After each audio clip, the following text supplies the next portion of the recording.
Deontay Wilder appeared on TalkSport with Chisora to promote their fight on the 4th of April and had another, to this day, to this day, moment. Why is he crashing out on the interview, guys, man? He's taking it out on them. Radio Raheem, now Simon Jordan. But to be fair, Simon Jordan now, like, Wilder did say to him, don't bring up Fury, don't bring him up at all. But he decided to keep poking the bear at all, and he just riled him up now. Derek was enjoying it, he was smiling. And I don't know whether anyone noticed now, because Derek Chisora was like laughing now. And then as Wilder was getting wild and the bronze bomber was coming out, he grabbed a box of tissues and put it right next to Wilder. Maybe Derek could sense the tears coming down Wilder's face now, because the whole Tyson Fury thing is a very sensitive point for him.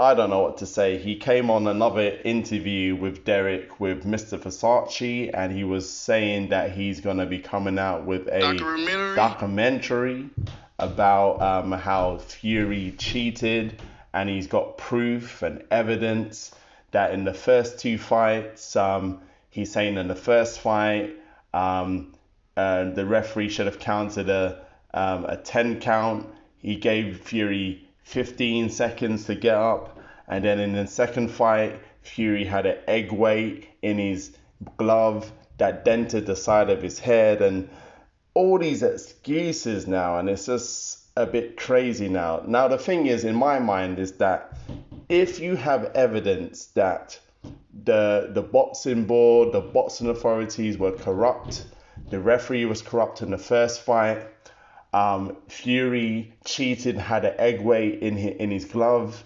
If you got all this evidence, then why don't you just sue Fury, the boxing authorities, and present your evidence to the court?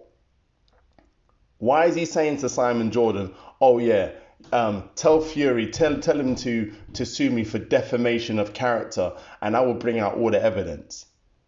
And in my mind as well, if you got evidence and you know that someone cheated, why did he fight Fury for a third time?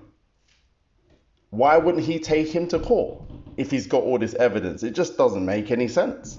Wilder began to bring up the issue of race as to why people are not listening to him and why people are not believing him, because people are more likely to believe a white man over a dark-skinned person.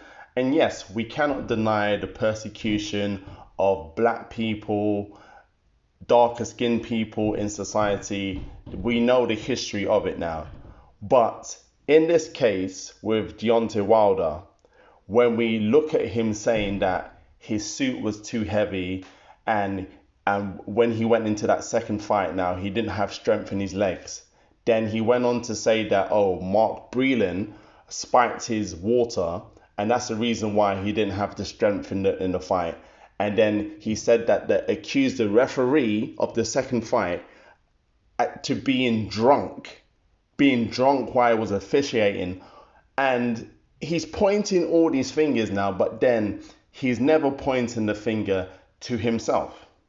Yes, these circumstances can happen in boxing, but the thing is, when a person's never taken any accountability for errors they may have made in a fight, or maybe technical deficiencies that may be, something like that now, then we can simplify. But when you're making excuse upon excuse upon excuse for you losing a fight, then it's very hard for people to have your back, to have sympathy for you. I respect that Deontay Wilder has brought himself from nothing to becoming a WBC champion. The amount of money that he's made in his boxing career, it has to be commended. But his managers, his coaches matched him up against easy opponents. Opponents that weren't gonna trouble him because they knew his deficiencies as a fighter. But as we see, when he's been matched up against world level fighters like we've seen him against Fury, when we've seen him against Joseph Parker and Zhilei Zhang. This is what his management were trying to protect him from all these years. So now he doesn't look as indestructible as he used to be. Now, in his mind, he can't really handle it, the reality of things. So he's now has to come up with all these excuses and all these reasons for why he's losing and why this is happening, because I believe there's a certain level of denial of how good he really is in his mind. I personally believe that Derek Chisora is going to beat Wilder. The main reason for it is because Derek's going to make Wilder be on the back foot. Derek is a pressure fighter and he's going to keep coming forward. Wilder is not good on the back foot. The majority of the fighters that they used to match him up against were people who were slow-footed. So he was able to come forward, and he only can generate that power if he's coming forward. But if he fights anyone that puts him on the back foot, he's going to struggle. Anyway, let me know what your thoughts and feelings are about this whole interview, Wilder's crash out. Is this great PR and promotion for their fight on the 4th of April? Leave it in the comments. Peace.